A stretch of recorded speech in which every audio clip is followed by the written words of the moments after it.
Todo empezó con una sola frase. En la televisión nacional, Donald Trump miró directo a la cámara y dijo: "Después del asesinato de nuestros agentes de la CIA, México está perdido". Las palabras se escucharon en todos los rincones y cruzaron fronteras. No eran solo palabras, eran advertencia, juicio y sentencia al mismo tiempo. El mundo se detuvo, aunque fuera solo un momento, para escuchar. El poder de una declaración presidencial no se puede exagerar. En años anteriores, Trump marcó la agenda con tweets y discursos, pero esto era distinto. Esta vez, la acusación era mucho más grave. No era sobre migración o comercio, sino sobre la supervivencia misma de un país. En cuestión de horas, noticieros desde Los Ángeles hasta París lo citaban. Analistas discutían si tenía razón. En México, hubo enojo y miedo. Cuando Estados Unidos habla, el eco puede cambiar vidas de ambos lados de la frontera. Esto no fue solo un terremoto diplomático. Para muchos fue como si bajara el telón. La frase "México está perdido" marcó un antes y un después en la relación entre estos dos países. El detonante fue brutal.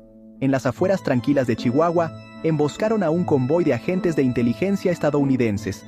3 agentes de la CIA, que operaban de manera secreta, murieron bajo una lluvia de balas.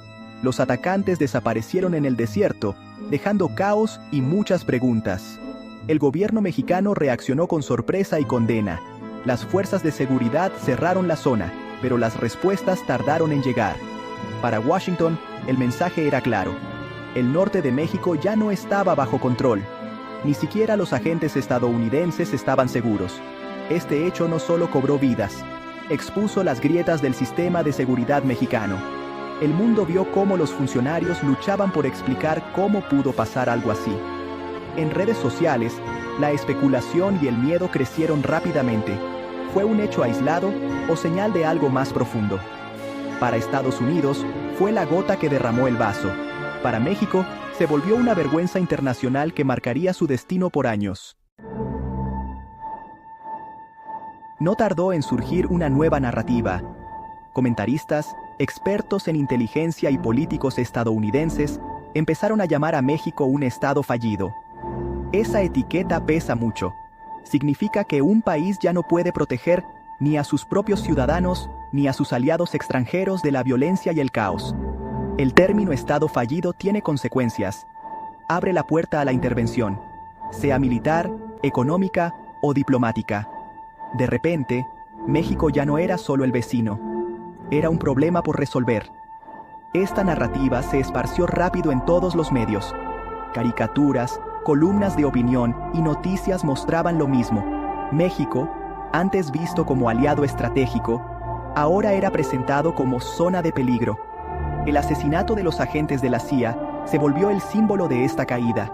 Para muchos mexicanos, esa etiqueta era injusta e insultante, pero era difícil combatirla. La violencia era real, las muertes innegables. El mundo observaba, sin saber qué seguiría. La narrativa del Estado fallido ya no se podía ignorar. ¿Qué tan violento es México, en realidad? Los números cuentan una historia, pero también lo hacen las comparaciones. En 2025, México registró casi 33,000 homicidios, más que la mayoría de los países en guerra. Colombia en su peor época tuvo cifras similares. Irak, en sus años más sangrientos, a veces tuvo menos muertes civiles. Pero la violencia en México es compleja, ligada sobre todo al crimen organizado y a peleas por territorio. Ciudadanos comunes pueden quedar atrapados en medio. Ciudades estadounidenses como Chicago o Baltimore tienen tasas altas de homicidios, pero en México la escala es nacional. Ninguna región está a salvo. Aún así, ciudades como Mérida o Querétaro siguen siendo de las más seguras de América Latina. La vida diaria sigue, pero siempre hay un trasfondo de miedo. El mundo ve el sufrimiento de México, pero muchas veces ignora su resistencia. ¿La violencia es prueba de un Estado fallido? ¿O es un reto que aún se puede superar? La respuesta no es sencilla. En respuesta al ataque en Chihuahua, Washington actuó rápido. En pocas semanas, funcionarios estadounidenses anunciaron la creación del Escudo de las Américas, una nueva alianza de seguridad. El objetivo, contener la violencia y proteger intereses estadounidenses. La sorpresa vino cuando México no fue invitado. El escudo incluía a países como Canadá, Colombia, Brasil e incluso Panamá. Pero México, el vecino más cercano, quedó fuera. El mensaje era claro. La confianza se había roto. La exclusión no fue solo simbólica, tuvo consecuencias reales. El intercambio de inteligencia y la cooperación militar ahora estaban limitados. México quedó afuera, mirando desde lejos. Este congelamiento diplomático dolió y marcó una pérdida de estatus en el continente. México enfrentaba el aislamiento y el riesgo de ser visto como paria. Si la seguridad era el garrote, la economía se volvió el látigo. El tratado entre México, Estados Unidos y Canadá, o TMEC, es la base del comercio en Norteamérica. Miles de millones en exportaciones y empleos dependen de él. Después del incidente en Chihuahua, Washington empezó a usar el TMEC como presión. Las inspecciones en la frontera se hicieron más estrictas, los envíos se retrasaron y las fábricas enfrentaron demoras. Los inversionistas se pusieron nerviosos. El mensaje era claro: cooperas o pagas el precio. Esta presión económica afectó a los mexicanos comunes. Los precios subieron, los empleos peligraron. Familias que dependen de remesas se preocuparon por su futuro. Para muchos, el TMEC siempre fue un salvavidas. Ahora, se sentía como un arma. Detrás de cámaras, los negociadores trabajaban día y noche. México necesitaba el comercio para sobrevivir, y Estados Unidos lo sabía. La pregunta era, ¿cuánto dolor podía aguantar México antes de ceder? Nunca estuvieron en juego tantas cosas. La exclusión de México del escudo de las Américas sacudió a la comunidad diplomática. De pronto, el país estaba aislado en su propia región. Las viejas alianzas eran frágiles, las nuevas costaban trabajo. Algunos temían que México se volviera un paria. Pero la crisis también puede traer oportunidades. Algunos políticos decían que era momento de buscar un rumbo nuevo, fortalecer lazos con América Latina o mirar hacia Europa y Asia. Diversificar alianzas podría reducir la dependencia de Estados Unidos. Aún así, los riesgos eran enormes. Sin apoyo estadounidense, la lucha contra el crimen organizado se volvía mucho más difícil. El intercambio de inteligencia se acabó. La tecnología y el entrenamiento se volvieron inalcanzables. El costo del aislamiento era alto. Cada decisión traía un riesgo. El mundo observaba para ver qué haría México después.